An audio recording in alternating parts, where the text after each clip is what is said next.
आप operating system क्या है जो उसको संचालित करता है, इसको हमारे कंप्यूटर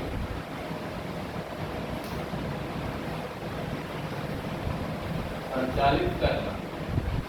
इसमें अलग अलग विंडोज आए हुए हैं, जैसे MS DOS, लाइनेक्स, यूनिक्स। उसके बाद पूरे विश्व पे सबसे ज्यादा अगर किसी ने वो कब्जा किया है MS विंडोज। इसके अलग अलग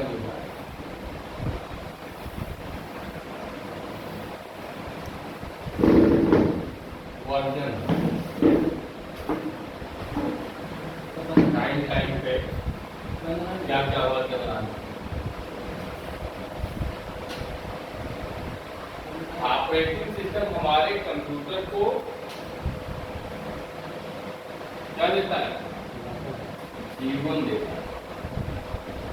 जब तक ये नहीं होगा तब तक हमारा कंप्यूटर आँख नहीं खुलेगा, उसका जीवन प्रारंभ नहीं होगा, उसका जन्म नहीं होगा अगर ऑपरेटिंग सिस्टम आपका नहीं है। ठीक, ये इसको हम MCP के भी नाम से जानते हैं, master control program. Master control programme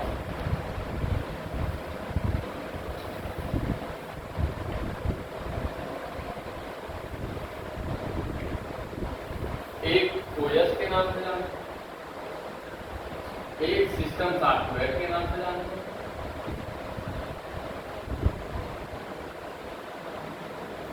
ठीक, हम या अगर हम यूजर पूरे विश्व के अगर हमको सिस्टम यूज करना है, कंप्यूटर यूज करना है, उसमें सबसे पहले उसको जिंदा करने के लिए, उसका प्राण प्रतिष्ठा करने के लिए क्या होना चाहिए? ऑपरेटिंग सिस्टम या सिस्टम सॉफ्टवेयर या मास्टर कंट्रोल प्रोग्राम, इसके 3 नाम। उसके बाद तब हम आगे काम करेंगे। सबसे पहले वो क्या होगा? एक्टिव होगा। ठीक है, अब इसके वर्क में आते हैं। इसका वर्क क्या क्या है? Processing management. आप जो काम करते हो वो क्या प्रोसेस कर रहा है, प्रोसेस करेगा तभी आप काम करोगे। ठीक है, तो प्रोसेसिंग के मैनेजमेंट या प्रबंधन की क्या करता है? व्यवस्था करता है, पहला वर्क। दूसरा वर्क है मेमोरी मैनेजमेंट, या जो भी आप वर्क करोगे उसको स्थान से ही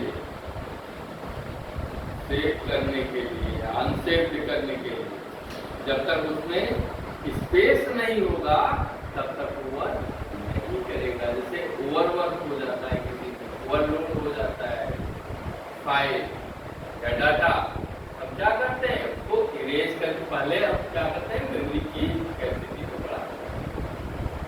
पहले हम मेमोरी उसमें स्पेस उतना है कि नहीं है। जैसे मान लीजिए कभी कभी हम अपने मोबाइल में या पेन ड्राइव में, ठीक है, या मेमोरी कार्ड में कोई डाटा हम रखना चाहते हैं और डाटा जितने MB या KB या GB का है उतना उसमें स्पेस नहीं है। क्या करते हैं? पहले हम जो फालतू के डाटा हैं जो हमारे लिए मान लीजिए इस समय करंट टाइम में इम्पॉर्टेंट नहीं है, उसको इरेज करके पहले उसको सेव करते हैं, जगह बनाते हैं। तो क्या करता है? मेमोरी मैनेजमेंट की व्यवस्था करता है। ठीक, तीसरा है इनपुट आउटपुट डिवाइस मैनेजमेंट, या जो भी आपके उसमें इनपुट डिवाइस लगे हुए हैं या आउटपुट डिवाइस लगे हुए हैं वो सुचारू रूप से वर्क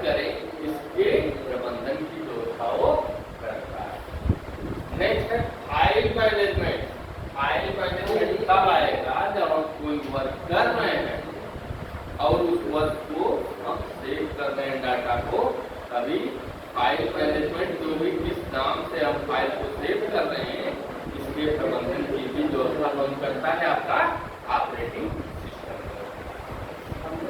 नेक्स्ट है टाइप्स ऑफ ऑपरेटिंग सिस्टम। ये कितने प्रकार का होता है? ठीक है, पहला है batch processing. Batch processing operating system उसी का टाइप है।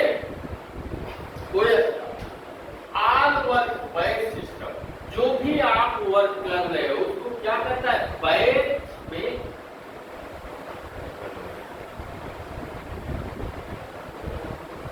क्लासिफिकेशन करना। कितने बैच में ये लोग रहेंगे, कितने बैच में ये वर्क होगा, कितने बैच में ये वर्क होगा। क्लियर हुआ? नहीं यहाँ कंफ्यूजन बता दें, नहीं हुआ? जैसे कोई एग्जाम देने आप जाते हो, कोई एग्जामिनर आया, आपके जो परीक्षक है, तो कहता है कि हमको 4 बच्चों को बैच चाहिए या 2 बच्चों को बैच चाहिए, या मान लीजिए अगर वो ज्यादा डीपली हर बच्चे के विषय में ज्ञान चाहता है तो वो बैच नहीं करेगा, कहेगा एक ही बच्चे चाहिए, टाइम चाहे ठीक, क्योंकि हर बच्चे के विषय में उसको जानकारी होनी चाहिए कि क्या उसको आ रहा है, क्या नहीं आ रहा है। जैसे आप वाइवा देते हो हाई स्कूल, इंटर में या ग्रेजुएशन में, तो उसमें 4 लड़के बैठा दिए जाते हैं, एक साथ 4 बच्चों को बैच बनाया जाता है ना। मान लीजिए किसी बच्चे को कोई आंसर नहीं आता है, अगला बच्चा उस ग्रुप में उसको नॉलेज है, उसने जवाब दे दिए, पूरे बैच को उस एवरेज में क्या किया जाता है? मार्किंग कर इस बैच का ये एवरेज रहा। ठीक उसी तरह से कंप्यूटर पे काम करने के लिए यदि मान लीजिए हमने कोई काम किया, शुरू किया हुआ है या काम कर रहे हैं, तो जब ओवरवर्क होता है, ये बैच सिस्टम कब बनाया जाता है? जब ओवर जो है वर्क हो, ज्यादा काम हो, टाइम कम हो, तब हम उसको बैच में निर्धारित करते हैं। इस तरह कंप्यूटर पे काम करने के लिए आपका बैच ऑपरेटिंग सिस्टम है। कोई भी काम होगा वो बैच रूप में होगा, ग्रुप में। Batch means group. नेक्स्ट है आपका single user operating system. Single user का मतलब ये हुआ कि वन टाइम वन वर्क, एक समय में हम एक काम कर रहे हैं। ऐसा नहीं है कि हम MS वर्ड पे काम कर रहे हैं या एक्सेल पे काम कर रहे हैं या पावर पॉइंट पे काम कर रहे हैं, उसमें हम गाना भी सुन रहे हों, इंटरटेनमेंट भी कर रहे हों, गेम भी खेल रहे हों और वर्क भी कर रहे हों। ऐसा नहीं है। वन टाइम वन वर्क, ये कौन सा ऑपरेटिंग सिस्टम है? Single user operating system. हम सिंगल यूजर को के लिए हम उसकी व्यवस्था देते हैं। ठीक, अगला है multi user operating system. One time many users, एक समय में बहुत सारे यूजर्स काम कर रहे हो कंप्यूटर। ये कब काम होता है? जैसे सैटेलाइट आपका, जैसे चंद्रयान गया था, ठीक है, या कोई सैटेलाइट भेज रहे हैं, साइंटिफिक कोई रिसर्च हो रहा है, उसमें सारे लोग निगाह लगाए बैठे होते हैं। उनके जो सिस्टम को, उनके जो वर्क को ऑपरेट करता है, उस ऑपरेटिंग सिस्टम को कहते हैं multi user operating system. One time many user, सबकी निगाह एक टारगेट पर, ठीक है, एक ही समय पे सारे लोग काम कर रहे हैं। नेक्स्ट है single tasking OS, ran one time one program run.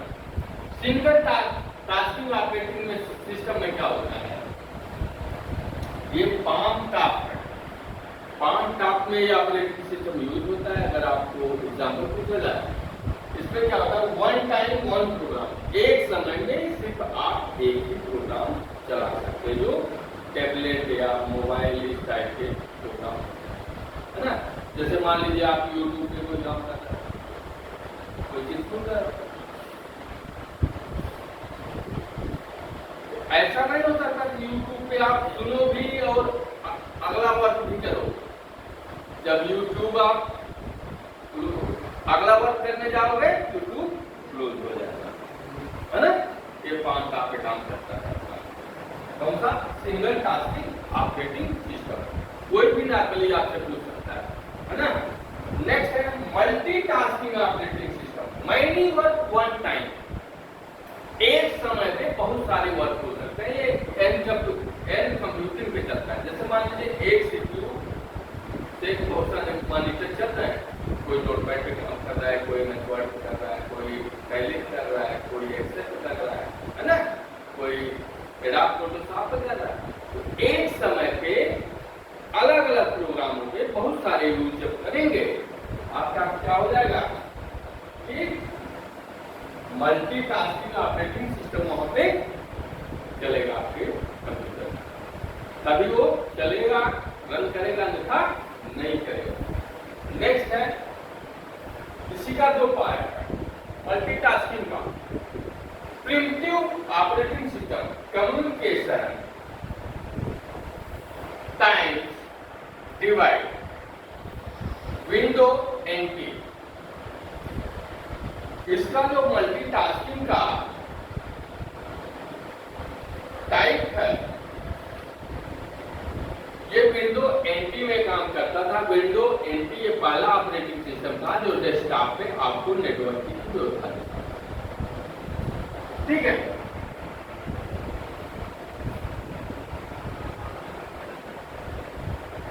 ये बहुत सारे डिवाइसों को एक साथ कम्युनिकेट करने का वर्क करता था, संचार करने का या एक दूसरे को जोड़ने का प्रयास करता है, जोड़ता था।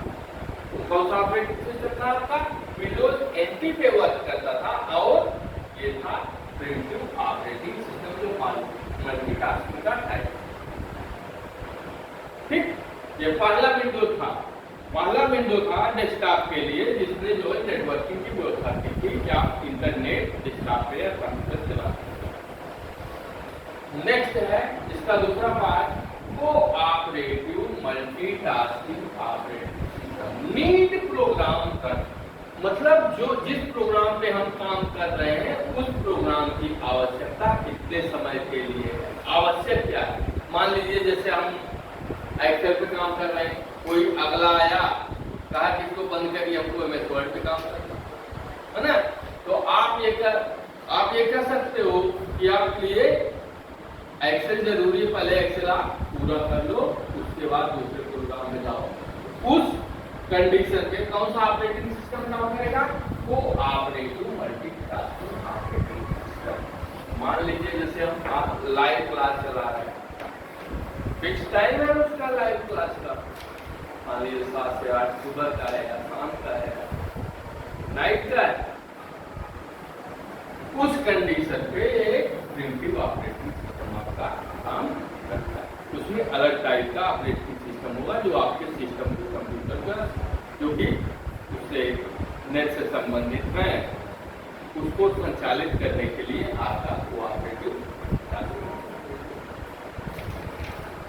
Operating system.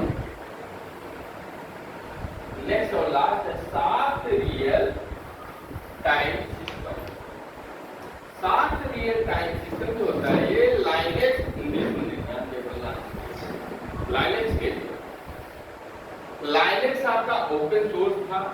इसमें सॉफ्टवेयर को या ऑपरेटिंग सिस्टम को लोड करने के लिए हमको अलग से पेमेंट करने की आवश्यकता नहीं। ठीक है। इसके पहले 1979 में आपका यूनिक्स आया हुआ था, जो यूनिक्स भी 7 रियल टाइम ऑपरेटिंग सिस्टम पे वर्क करता है। ठीक है।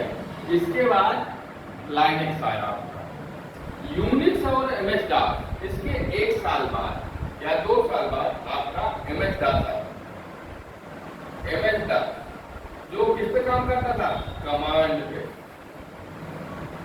इसमें क्या होता था, ये GUI सपोर्टेड नहीं होता था। आप क्या काम कर रहे हो,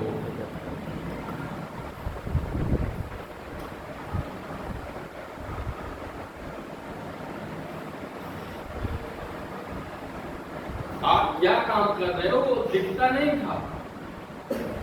जब उसका प्रिंट आउट लेते थे या कोई वर्क करते थे, है ना, फाइनल जब उस पे आउटपुट पे जाते तब पता चलता था करें ये तो गलत हो गया। उसको हम फिर कमांड के जरिए उसको क्या करते हैं, करेक्शन करते थे, हमारी काम की करते थे। जैसे मान लीजिए अभी आप नोटपैड पे काम कर रहे हो, पेन पे काम कर रहे हो, आप क्या बना रहे हो नोटपैड पे, आप क्या लिख रहे हो, है ना, तो जो रंग है उसको बाई डिफरेंस से क्या करती हो, काट देती हो। लेकिन MS DOS में ऐसा नहीं। जब हम उसका आउटपुट या प्रिंट आउट निकालते थे तब हमको पता चलता था अरे ये तो साला कमांड है ना, तो फिर हम करेक्शन करना पड़ा। दिखता नहीं था हम क्या कर रहे हैं, मेरा मतलब रिजल्ट क्या आ रहा है ये नहीं दिखता था।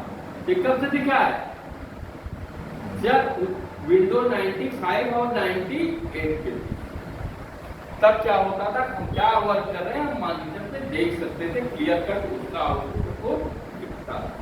ठीक है, तो ये इतने टाइप के आपके ऑपरेटिंग के सिस्टम हो गए, ठीक, और ये इसके वर्क, इसी पे आपके पूरे विश्व का कंप्यूटर वर्क करता है।